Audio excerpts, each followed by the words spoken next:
2025년 2월 9일 참빛교회 주일 예배 말씀입니다. 오늘 갈라디아서 강의 5번째 말씀이고 본문은 갈라디아서 1장 8절에서 10절입니다. 제가 읽습니다. 그러나 우리나 혹 하늘로부터 온 천사라도 우리가 너희에게 전한 복음 외에 다른 복음을 전하면 저주를 받을지어다.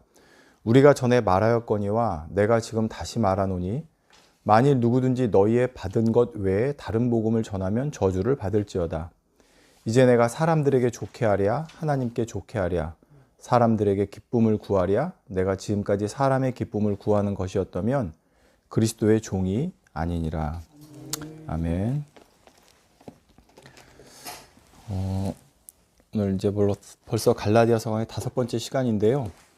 갈라디아서 이 초반부에는 사실 갈라디아서 전체 주제 내용이 함축적으로 담겨 있어서 매우 중요합니다. 그리고 또 앞에서 기초를 튼튼히 하고 가야 뒤로 갈수록 내용들이 이해가 쉽기 때문에 좀 자세히 살펴보고 있으니까 여러분 이해해 주시고, 오늘도 복음과 다른 복음의 차이점에 대해서 계속 살펴보는데 오늘이 이제 이 서론 부분에 대한 마무리입니다.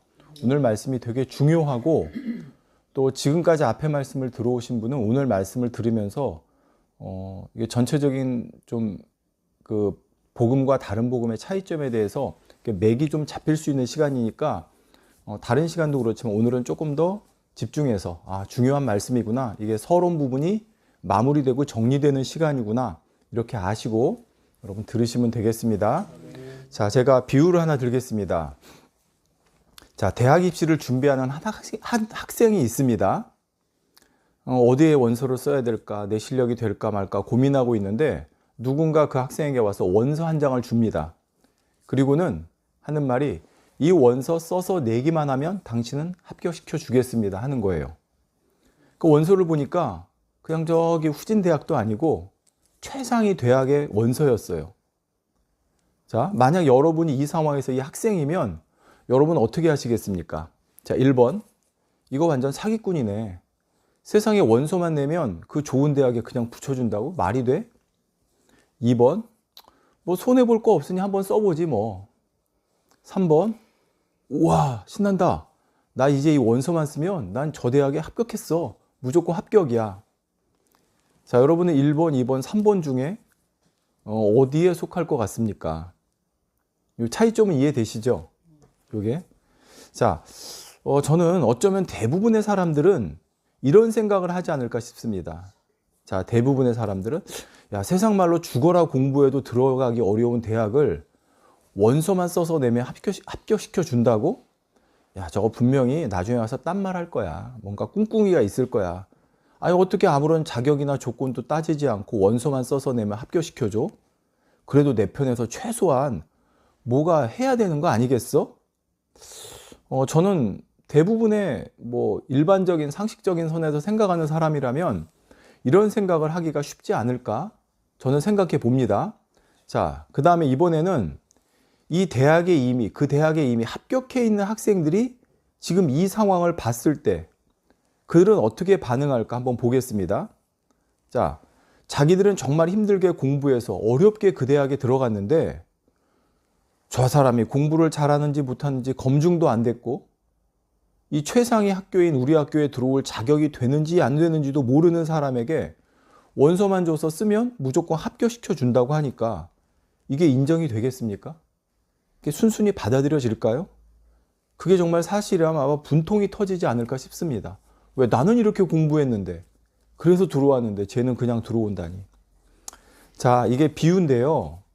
자, 이 비유를 한번 여러분 잘 떠올리시면서 제가 이 말씀을 왜 드렸냐면 바로 이와 비슷한 현상이 지금 갈라디아 지역의 교회에 일어나고 있었기 때문입니다.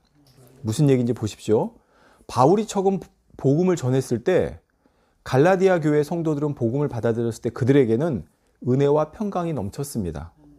예수 그리스도를 믿는 믿음으로 구원받는다고 하는, 내가 이방인이어도 하나님의 똑같은 백성이 되고 자녀가 되어 구원받는다는 복음으로 은혜와 평강이 넘쳤어요. 그런데 이들 가운데 가만히 들어와 전해진 다른 복음이 이들의 신앙을 흔들어 놓기 시작했습니다. 자, 그러면서 지금까지는 예수 그리스도만 믿으면 구원받는다고 하는 이 단순한 진리가 너무 좋았는데 이제는 그 단순한 진리가 오히려 너무 쉽고 간단해 보여서 믿어지지가 않게 되는 거예요. 무슨 말이냐? 보십시오. 야, 저기 다른 복음을 전하는 사람들 보니까 유대인이야. 그들도 예수를 믿는데 근데 그들은 예수를 믿을 뿐만 아니라 할례도 하네? 안식일도 지키네? 야, 쟤네들은 하나님이 준 율법과 계명이 있대. 쟤네들은 그것도 지킨대. 근데 우리는 그냥 예수만 믿어서 덜컥 구원받는다고? 우리도 뭔가 쟤들 하는 거에 조금이라도 해야 되는 거 아니야? 그게 정말 구원받는 복음 아닐까? 라는 이런 생각이 들기 시작했다는 말입니다. 그러나 여러분, 성경에 보면 성경이 말씀하는 진리의 복음, 구원의 복음은 매우 단순하고 명확합니다. 예수 그리스도를 믿으라? 그러면 구원을 받으리라입니다. 그런데도 왜 이 단순한 진리를 누구나 다 받아들이는 것이 아닐까요? 자, 이 단순한 진리를 왜 누구나 다 받아들이는 것이 아닐까요? 그 이유가 여기에 있습니다. 마가복음 10장 15절에 내가 진실로 너에게 이르노니 누구든지 하나님의 나라를 어린아이와 같이 받들지 않는 자는, 여기 받들지가요, 그 다른 성경 해석에 보면 받아들이지예요. 누구든지 하나님의 나라를 어린아이와 같이 받아들이지 않는 자는 결단코 들어가지 못하리라 말씀합니다. 자, 복음은 바로 이렇게 어린아이처럼 단순하고 순수하게 받아들이는 자에게 그 복음이 역사하는 것입니다. 반면에 어린아이가 아닌 어른의 생각을 가지면요, 이거 뭐야? 기독교의 구원은 왜 이렇게 쉬워? 정말 이렇게 해서 구원받을 수 있어? 야, 다른 종교에서는 고행도 해야 되고 선도 쌓아야 되고 이것저것 해야 돼서 구원받는다는데 기독교는 예수만 믿으면 구원받는데, 오히려 이런 생각들에 막혀서 다른 복음에서 주장하는 것처럼 예수 그리스도를 믿는 믿음 외에 뭔가 보탬이 될 만한 다른 걸 함께 해야 확실히 구원받는다고 하는 말이 더 그럴듯하게 들린다는 거예요. 여러분, 제가 말씀드렸죠? 기독교하고 다른 종교, 기독교는 사실 종교가 아니에요. 다른 종교와 비교할 수가 없어요. 다른 종교는 행위적인 게 반드시 들어가요. 그 행위적인 걸 통해서 신에게 다가가는 거예요. 그 구원에 들어가는 거예요. 근데 기독교는 하나님이 먼저 다가오셔서 우리에게 선물로 구원을 주신 거예요. 우리는 그걸 믿으면 되는 거예요. 그러니까 본질적으로 달라요. 그러니까 다른 종교에서 생각하는 것처럼 야, 이것도 하고 저것도 해야 구원받는데라는 이런 마인드, 어른의 마인드, 율법적인 마인드를 가지고 기독교를 바라보면 당연히 이해가 안 되는 거예요. 그런데 여러분, 어린아이는 어때요? 어린아이는 단순하잖아요. 그렇죠? 여러분, 어린아이에게가 5만 원짜리 예를 들어 지폐를 들고 있어요. 근데 그 아이한테 1,000원짜리 그 아이가 아주 좋아하는 과자를 주면서 야, 너 이거 과자 이거 줄 테니까 그 5만 원 그거 손에 들고 나 줄래? 그럼 어린애는 어떨까요? 줘요. 그게 단순했어요. 그러니까 어리석어서 속는다는 의미가 아니라 단순하고 순수하기 때문에 계산하지 않고 그래요? 이 좋은 걸 줘요? 하고 받는단 말이에요. 근데 어른은 그러지 않아요. 이걸 왜 주지? 주는 이유가 뭘까? 꿍꿍이 있는 거 아닐까? 야, 어떻게 이것만 털썩 받아가지고 되겠어? 나중에 뭔가 여기에 대한 값을 치르라고 하지 않겠어? 이렇게 여러 가지 생각을 하는 거예요. 예. 그게 율법적인 마인드를 가진 어른이기 때문에 그런 사람에게는 오히려 이 예수 그리스도만 믿으면 구원받는다는 복음이 선뜻 받아들여지지 않는다는 거예요. 뿐만 아니라 구원받고도 오랜 신앙생활 한 사람 중에도 여전히 이런 어른의 생각을 가진 사람들이 있을 수 있어요. 자, 이 사람들은 자신들도 처음에 어린아이 같은 마음으로 구원받았다는 사실을 점차 잊어버립니다. 오직 전적인 하나님의 은혜로 구원받은 자신들의 과거는 잊어버리고 어느새 구원받은 이후에 자신들이 지금까지 해온 신앙의 행위들만을 기억하고 있는 거예요. 나는 신앙생활 지금까지 20년 하면서 주일 빠지지 않고 지켰어. 기도 열심히 했어. 철야했어. 헌금했어. 충성하고 봉사하고 헌신했어. 이처럼 어느새 무언가 내가 열심히 해왔다는 것이 자기의 공로로 여겨지면서 신앙적 기득권이 되어버렸다는 것입니다. 그리고 이제 이런 사람들이 막 신앙에 입문한 사람이나 아니면 자기 행위적인 기준에 비추어 부족해 보이는 사람에게 매우 엄격한 행위적인 율법의 잣대를 가져다 대려고 합니다. 안식일 꼭 지켜야 됩니다. 11조 반드시 해야 됩니다. 각종 예배 참석 잘해야 됩니다. 교회 활동에 적극적으로 참석하고 충성해야 됩니다. 기도해야 됩니다. 성경 읽어야 됩니다. 성경 공부해야 됩니다. 전도해야 됩니다. 하나님 말씀에 순종해서 모든 계명 지키고 말씀대로 살아야 됩니다. 자, 틀린 말은 아니지만 이제갓 복음에 입문한 사람이나 아직 하나님의 은혜와 사랑을 깊이 체험하지 못한 사람의 입장에서는 너무나 무거울 수 있는 짐을 지워주는 것이죠. 마치 자기들은 처음부터 그렇게 해왔던 사람처럼 말입니다. 그러나 여러분, 하나님께서 자신들에게 대해서도 얼마나 오랜 시간 참아주셨고 기다려주셨고 인내와 자비로 대해주셨고 지금이 이기까지 사랑으로 인도해 주셨는지를 잊어서는 안 되는 것입니다. 처음부터 그렇게 완벽하게 한 사람 없어요. 자기들도 되돌아보면 넘어지고 시험 들고 좌절하고 의심하고 그런 세월들이 또 이렇게 반복되면서 하나님의 참으심과 기다려주심과 인내와 자비와 사랑 가운데 지금에 이른 것이에요. 아멘. 바로 예수님 당시에도 예수님께서는 이런 모습들에 대해 누가복음 11장 46절에 가라사대 화 있을진저 너희 율법사여 자기 어려운 짐을 사람에게 지우고 너희는 한 손가락도 이 짐에 대지 않는도다 말씀하신 것입니다. 바리새인, 서기관, 율법사들은 지금 자신들이 하고 있는 신앙적인 모습이 자기 노력과 열심과 행함으로 일구어낸 결과라고 생각하기 때문에 또 그렇게 해야만 하나님을 사랑하는 것이라고 생각하기 때문에 다른 사람에게도 그 율법의 짐을 강요하고 있었던 것이죠.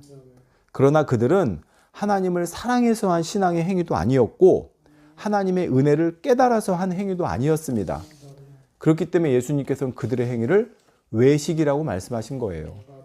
그리고 그러한 외식적인 신앙의 행위들이 그들 자신은 물론이고 하나님께로 나오려는 사람들까지도 오히려 하나님 앞에 나오는 것을 막는 것이기 때문에 마태복음 23장 13절에 화 있을진저 외식하는 서기관들과 바리새인들이여 너희는 천국문을 사람들 앞에서 닫고 너희도 들어가지 않고 들어가려 하는 자도 들어가지 못하게 하는도다 말씀하신 것입니다.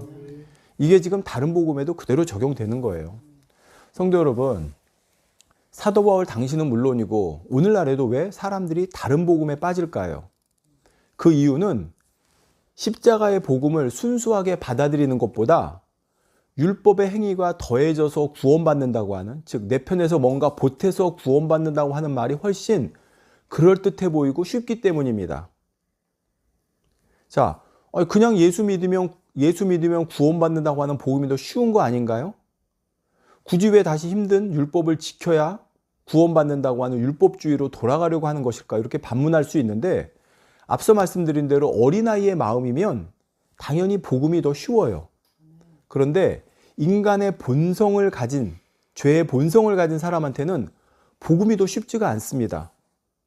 이걸 주님께서 성경에도 말씀해요. 무슨 말이냐면 마태복음 7장 13절에 이렇게 말씀합니다.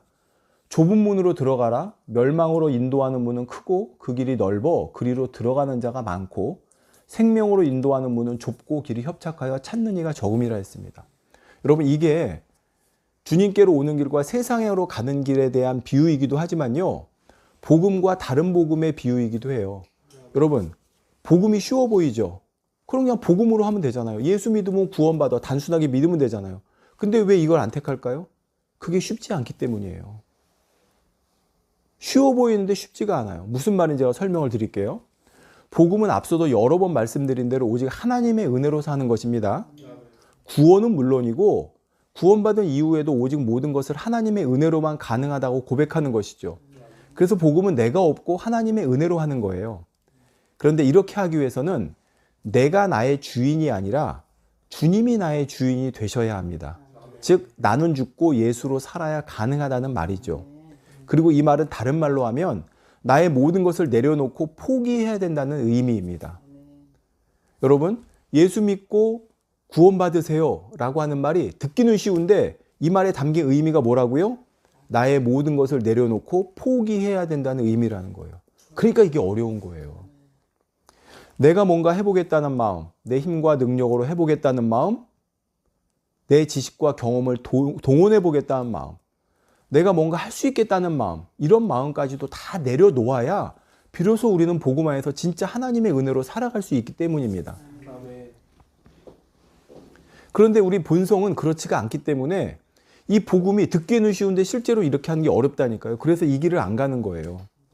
자, 복음 안에서는 나는 전적으로 죄인입니다. 나는 전적으로 무능합니다. 나는 아무것도 할 수 없습니다. 이렇게 고백하는 사람, 즉 나는 주님이 은혜 주지 않으시면 결코 살아갈 수 없는 존재입니다. 이런 사람만이 하나님의 은혜로 살아갈 수 있는 거예요. 구원받은 이후에도 똑같습니다.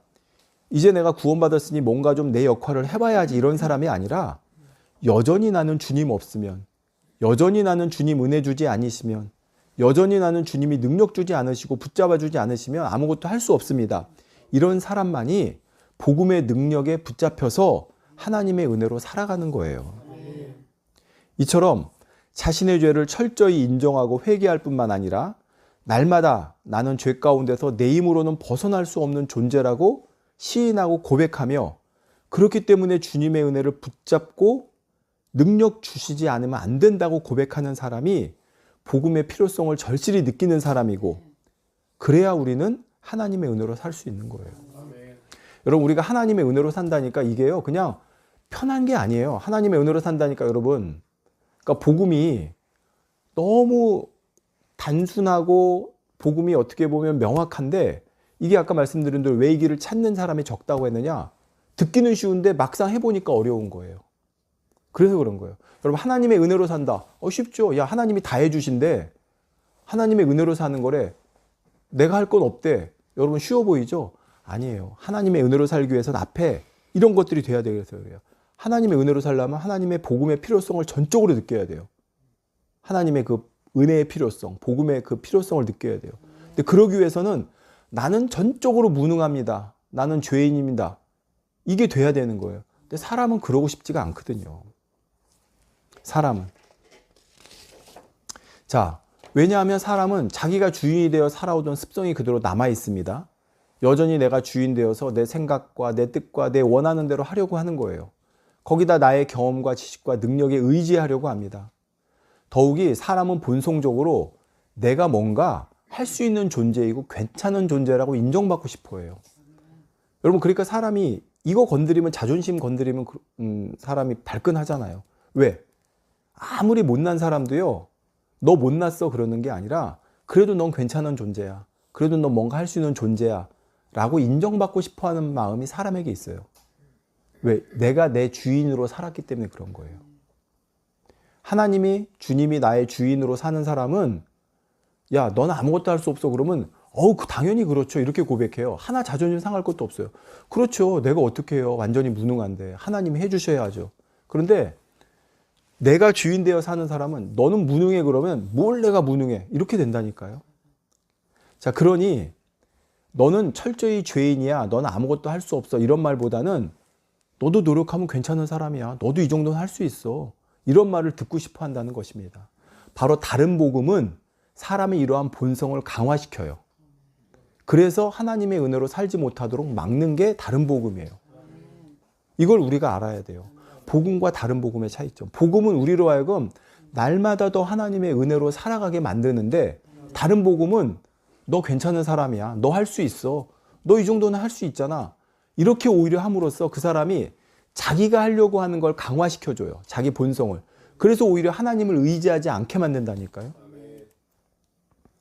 자, 바로 이런 사람들이 율법의 행위나 너의 어떤 행위를 통해서 구원이 온전해질 뿐만 아니라 하나님의 사랑도 받고 인정도 받고 축복받는다고 하는 다른 복음이 전해지면 오히려 그게 진짜 복음보다 더 그럴듯하게 들리는 거예요. 즉, 이들에게는 진짜 복음이 아니라 다른 복음이 더 완벽하고 옳고 그럴듯한 복음처럼 들린단 말이에요. 왜? 내가 뭔가 할 수 있으니까, 내가 괜찮은 존재라고 인정받으니까. 이해가 되어지시죠? 예. 성도 여러분, 오늘날에도 기존 교회에서 신앙생활하던 성도님들 중에 지금 신앙생활이 너무 싱거워서 뭔가 좀 새롭고 뭔가 좀 화끈하고 확실해 보이는 걸 찾는 분들이 있습니다.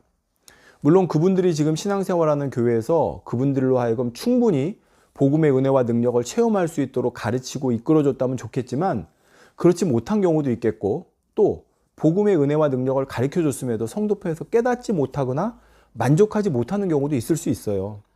자, 이런 경우 어느 교회 가면 말씀이 좋다더라, 어느 교회 가면 뜨겁다더라 이런 말을 듣고 새로운 교회를 찾아가는 분들이 있습니다.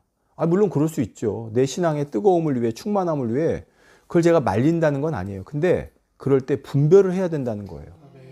자, 그런 소리를 듣고 찾아갔어요. 그랬더니 정말 뜨거워요. 그리고 거기서 하는 말은 자기가 듣기에 다 옳아 보여요. 여러분, 우리가 주의해야 될 게 있죠. 설교 말씀이 내가 듣기에 다 옳게 느껴진다. 그럼 그것도 문제가 있는 거예요. 왜? 하나님의 말씀이 내 생각과 맞아 들어간다? 그럼 내가 하나님이에요? 아니란 말이에요. 예.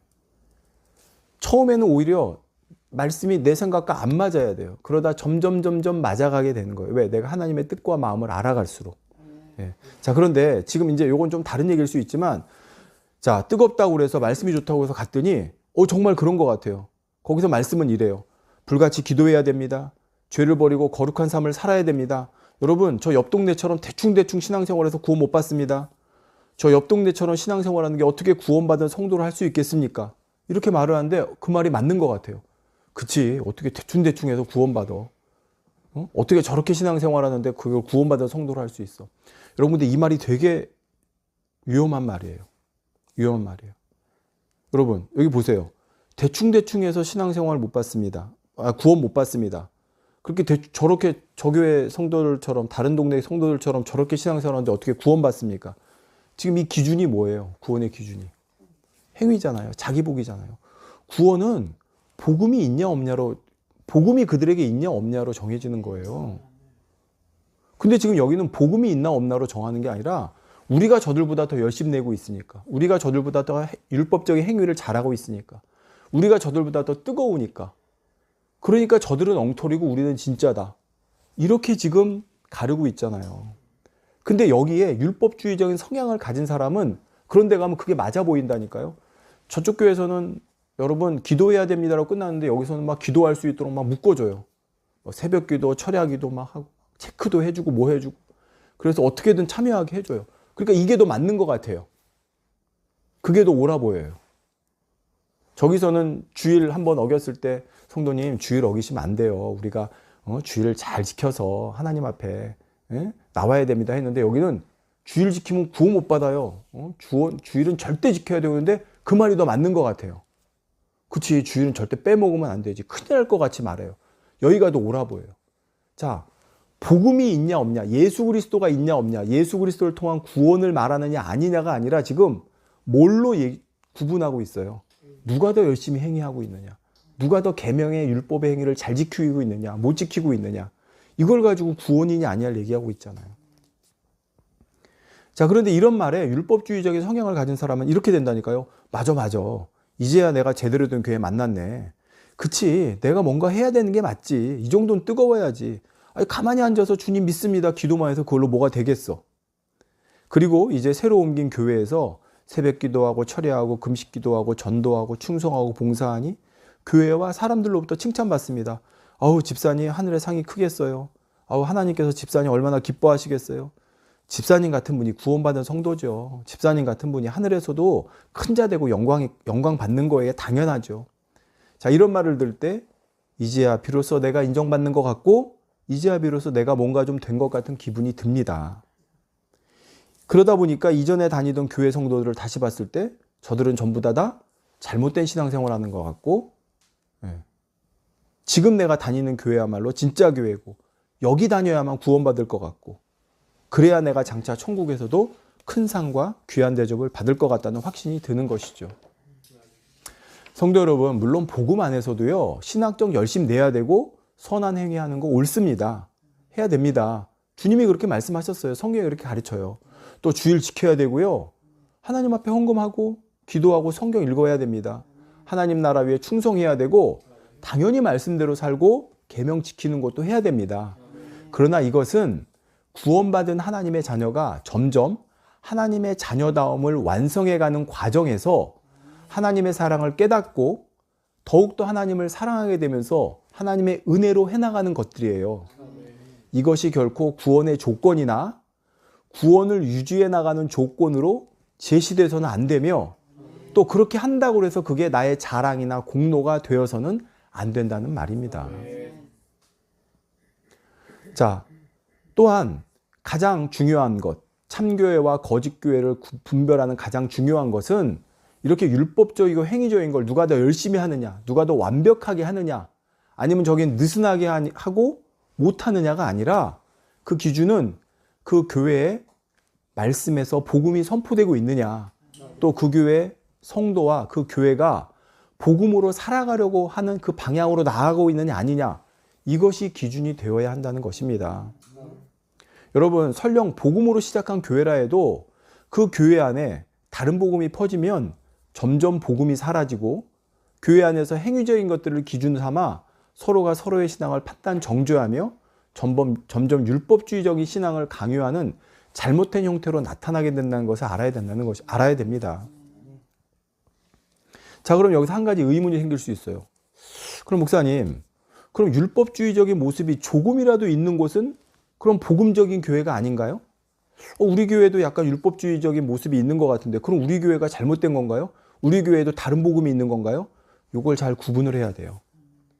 자, 여러분, 복음적인 교회라 해도요, 사람의 본성이 원래 율법주의적인 성향을 가지고 있기 때문에 아직 내가 복음의 은혜와 능력을 충분히 깨닫고 또 내 신앙이 성숙되기 전까지는 나에게서도 율법주의적인 모습이 나타날 수 있어요. 복음주의적인 교회 안에서도요, 아직 말씀드린 대로 신앙에 성숙되지 않은 단계에서는 자기 자랑도 하고요, 자기 공로처럼 얘기도 하고요, 남 판단 정죄도 해요. 나는 이렇게 하는데 저 사람은 그렇게 못한다고. 자, 그러나 이것은 말씀드렸듯이 복음의 능력을 깊이 체험하지 못하고 아직 성숙되지 않은 그런 상황에서 나오는 모습인 거예요. 그래서 그런 교회에서는 아직 그런 모습이 있어도 단에서 계속해서 복음이 선포됨으로써 그런 율법주의적인 모습을 가졌던 성도들이 점차 복음적으로 변화되어 가는 것입니다.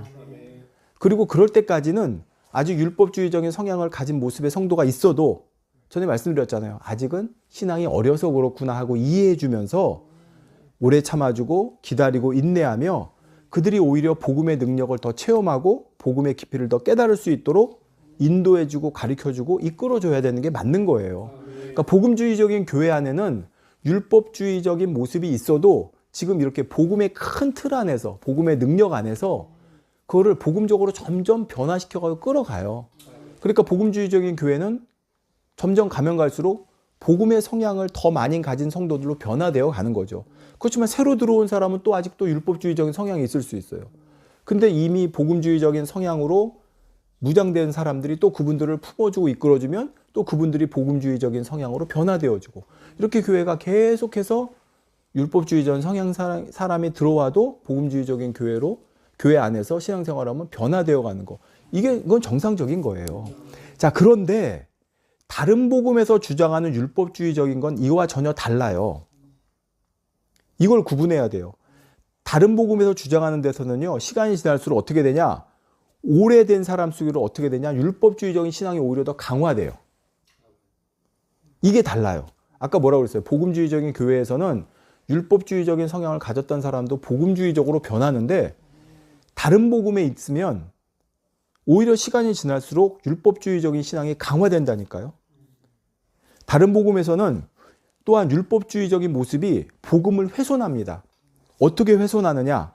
자, 예수 그리스도로 말미암아 구원받는다고 이 구원, 그렇죠? 오직 예수 그리스도로 말미암아 구원받는다고 이 구원을 대신하는 다른 게 나타나요.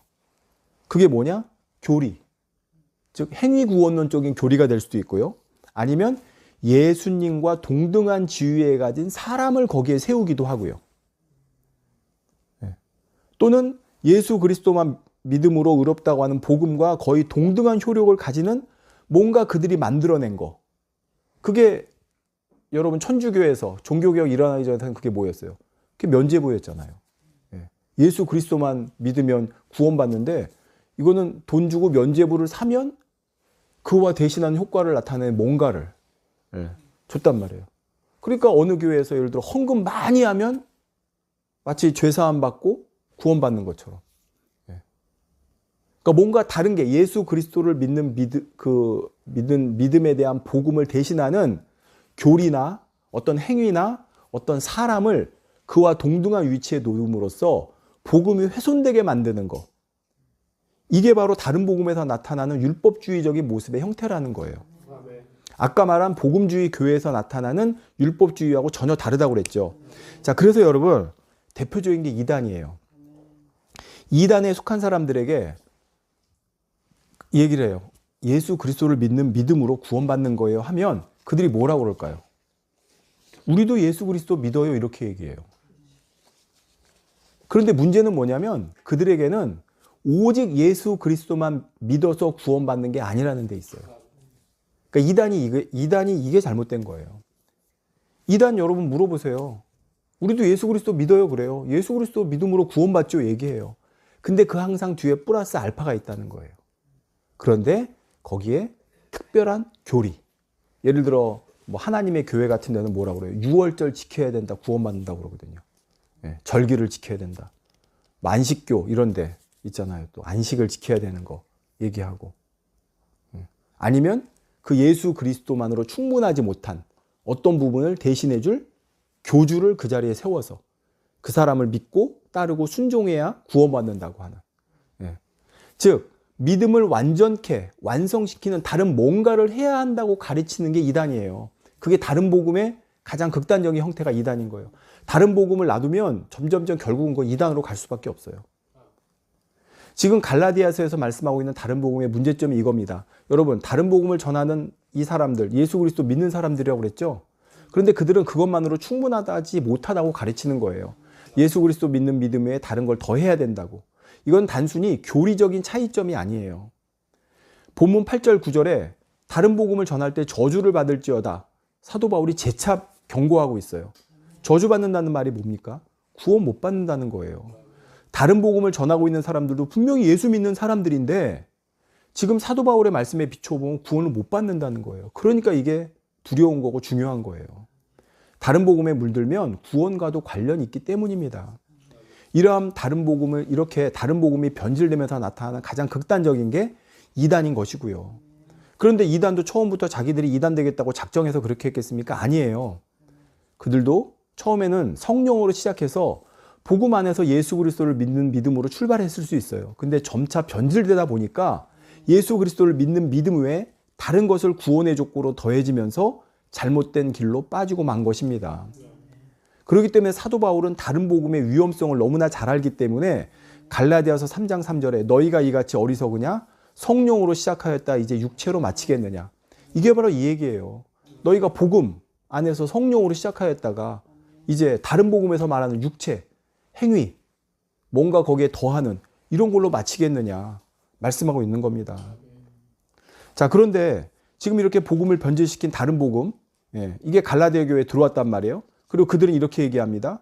너희가 바울에게 들은 복음으로는 부족해. 거기다 이거 해야 이게 완전한 복음이야 말하죠. 그렇게 말합니다. 자, 그러면 지금 이런 사람들에게 바울이 앞서 전한 복음이 마음에 들까요? 안 들죠. 자기들은 할례도 했고 안식일도 지키고 정결법도 비롯해서 규례를 지키는데 사도 바울이 갈라디아 교회 성도들에게 야, 그런 거 지킬 필요 없어. 예수 그리스도 믿는 믿음으로만 너희들도 저 유대인하고 동일하게 하나님의 백성이 되고 구원 얻는 거야 가르치니까 그 유대인의 입장에서는 자기들은 열심히 지키고 할례도 하고 노력해서 했는데 우리하고 쟤들하고 똑같대요. 아까 말씀드린 거 기억하시죠? 원서만 쓰면 합격시켜준다니까 이미 합격한 사람들은 기분 나쁜 거예요. 지금 이런 상황입니다. 이 상황에서 나온 말씀이 10절이에요. 사도 바울이 그러죠. 이제 내가 사람을 좋게 하랴. 사람의 기쁨을 구하랴. 이게 뭐냐면 지금 내가 저 다른 복음 전하는 사람들이 듣기 좋으라고 그들이 기뻐하라고 내가 지금 그들에게 욕먹는 거, 그들에게 비난받는 게 두려워서 내가 지금 나도 복음을 변질시키랴? 그럴 수 없다. 이 얘기를 하는 거예요. 사도 바울은 나는 오직 하나님만 기쁘시게 할 거다. 내가 기쁘시게 할 대상 하나님뿐이다 얘기하는 거예요. 그러니까 난 하나님께 받은 복음을 그냥 전하겠다 해요. 저 사람들이 아무리 비난하든 야, 너 틀렸어. 너 그렇게 가르치는 거 완전한 복음이 아니야. 그랬을 때 거기에 타협해서 그치, 그래도 이건 지키게 해야겠지 라고 그들 듣기 좋게 말하고 그들에게 기쁨을 주는 게 아니라 나는 그럴 수 없다는 거예요. 사도 바울은 심지어 우리가 우리나 혹 하늘로부터 온 천사라도 우리가 너희에게 전한 복음 외에 다른 복음을 전하면 저주를 받을지어다 했어요. 이거는 다른 복음이 단순히 교리적인 다름이 아니라 복음을 훼손하고 예수 그리스도로부터 떨어지게 하는 거짓 복음이고 사단의 술수이기 때문입니다. 결국은 복음의 궁극적인 열매인 구원까지도 흔드는 것이고요. 우리가 지금 갈라디아서 공부를 하면서 다른 복음과 복음에 대해서 배우고 비교해서 참 복음에 대해 정립해야 되는 이유가 여기에 있습니다. 그래야 우리도 다른 복음에 넘어가지 않는 거예요. 특히 사람은 본성적으로 외적인 것에 치우치는 경향이 있어요. 그래서 여러분 보세요. 야, 어디 교회 목사님 TV 나오고 유명한 목사님인데 이렇게 말씀하신대. 자, 어느 교회는 치유도 나타나고 기적도 나타나고 예언도 한다는데 그 목사님이 이렇게 말씀하신대. 어느 교회 목사님은 외국에서 공부하고 세계적으로 알아주는 신학 박사님인데 이렇게 말씀하신대. 자, 이런 앞에 조건들이 붙으면요. 이런 조건들이 붙으면 사람은 뒤에 나오는 메시지를 그냥 무조건적으로 받아들이는 경향이 있어요. 근데 안 된다는 거예요. 여러분, 성경 마태복음에 뭐라고 그랬어요? 내가 주의 이름으로 귀신도 쫓아냈습니다. 권능도 행했습니다. 이렇게 했는데 주님이 뭐라고 그래요? 나는 너를 모른다 그러잖아요. 여러분, 귀신도 쫓아냈어요. 권능도 행했어요. 기적도 행했어요. 그냥 그것만 보고 봤지? 나 귀신도 쫓아내. 나 기적도 행해. 권능도 행해. 그러니까 내 말은 무조건 믿어. 이게 아니라는 거예요. 주님이 그러잖아요. 불법을 행하는 자라고 모른다고 그러잖아요. 우리는 앞에 어떤 조건, 야, 저 교회 크니까, 저 교회 목사님은 TV 나오니까, 저 교회는 성도가 몇만 명이나 되니까, 저 교회는 치유가 나타나고 예언도 하고 기적이 나타나니까 거기서 나오는 말씀은 무조건 오라가 아니라 그 내용이 정말 성경을 기준으로 우리가 봐서 복음적인가 아닌가, 성경의 가르침에 부합하는가 아닌가를 정확히 우리는 분별해야 된다는 것입니다. 결론입니다. 성도 여러분, 사단에 의해 오염된 다른 복음을 받아들이면 내가 아무리 신앙적 열심을 내고 계명을 지키며 계명을 충실히 지키며 하나님 나라를 위해 충성하고 헌신함에도 불구하고요. 뭔가 늘 불안해요. 제가 처음에 두 번째, 세 번째 말씀에서 왜 불안한지는 말씀드렸어요. 예, 불안해요. 또 하나님을 두려운 분으로 느끼게 돼요. 점점 하나님의 말씀이 무거운 진처럼 여겨지고요. 그러면서 하나님과의 관계도 점점 훼손되어 갑니다. 사단은 바로 그 불안과 두려움을 이용해서 더 벗어나지 못하게 잡아놓는 것이고요. 반면에 복음 안에서 신앙이 바르게 정립되면 성경 전체를 보는 관점이 하나님의 사랑과 은혜로 보게 됩니다. 하나님이 어떤 분이신지도 마음으로 깨닫게 되고요. 자, 여러분, 출애굽기 34장 6절에 보면 이런 말씀이 있어요. 출애굽기 34장 6절에 여호와께서 그의 앞으로 지나시며 반포하시되, 하나님께서 모세 앞을 지나시며 하시는 말씀이에요. 반포하시되 여호와로라 자비롭고 은혜롭고 노하기를 더디하고 인자와 진실이 많은 하나님이로라 했습니다. 여러분, 근데 이게 어느 장면인지 아세요? 이 장면이 바로 십계명을 하나님께서 모세에게 주고 그 십계명이 반포되는 장면이에요. 여러분, 십계명 내용이 뭔지 알죠? 이렇게 하면 죽여라, 이렇게 하면 죽여라예요. 너 이거 안 지키면 죽여라예요. 자, 이걸 여러분 잘 보셔야 돼요. 십계명을 하나님께서 선포하실 때 그 내용은 죽여라예요. 근데 그걸 선포하는 순간에 하나님은 뭐라고 그러냐면 나는 자비롭고 나는 은혜롭고 나는 노하기를 더디하고 나는 인자와 진실이 많은 하나님이야 라고 하나님은 선포하세요. 내용하고 이거하고 좀 반대되고 느껴지지 않으세요? 아니에요. 그게 바로 하나님이에요. 하나님께서 지금 주시는 계명이 결코 너희를 무섭게 하고 두렵게 하고 힘들게 하려고 주는 게 아니야. 이 계명을 잘 지키고 이 계명을 잘 들여다봐. 거기에는 바로 나의 성품, 자비롭고 은혜롭고 노하기를 더디하고 인자와 진실이 많은 하나님이 그 안에 담겨 있어 라고 백성들에게 알려주시기 위해 지금 하나님이 이 말씀을 선포하고 계시다는 사실입니다. 복음이 그런 거예요. 복음은 바로 이러한 하나님의 자비하시고 인자하시고 은혜로우시고 노하기를 더디하시고 이런 하나님을 더욱더 알게 하고, 여러분, 복음은 하나님의 예수 그리스도로 말미암아 구원받습니다. 복음은 하나님의 은혜만을 강조하니까 복음으로만 사는 사람들은 입술로만 뭐 하나님의 은혜 사랑 얘기하면서 열심도 안 내고 계명도 안 지키고 노력하지 않는 걸까? 아니에요. 지금 아까 십계명 선포하면서 하나님이 당신을 어떻게 선포하신 것처럼 복음 안에는 바로 그러한 하나님, 자비하시고 은혜로우시고 노하기를 더디하신 그 외 인자함이, 진실함이 담겨 있는 거예요. 그렇기 때문에 오히려 복음은 우리를 하나님과의 관계를 점점 더 가깝게, 더 깊어지게 만드는 것입니다. 그래서 그런 사람이 오히려 이렇게 복음으로 바르게 정립된 사람이 자발적으로 신앙적 열심과 헌신이 나오게 되고 주님 닮는 성화의 길도 더 힘차게 달려갈 수 있는 거예요. 그래서 우리가 뒤에 가면 살펴보겠지만 복음과 다른 복음을 놓고 봤을 때요, 복음의 사람들이요, 이 다른 복음의 율법주의를 쫓는 사람들보다 훨씬 더 하나님 말씀 안에서 거룩하고 온전하게 살 수가 있는 것입니다.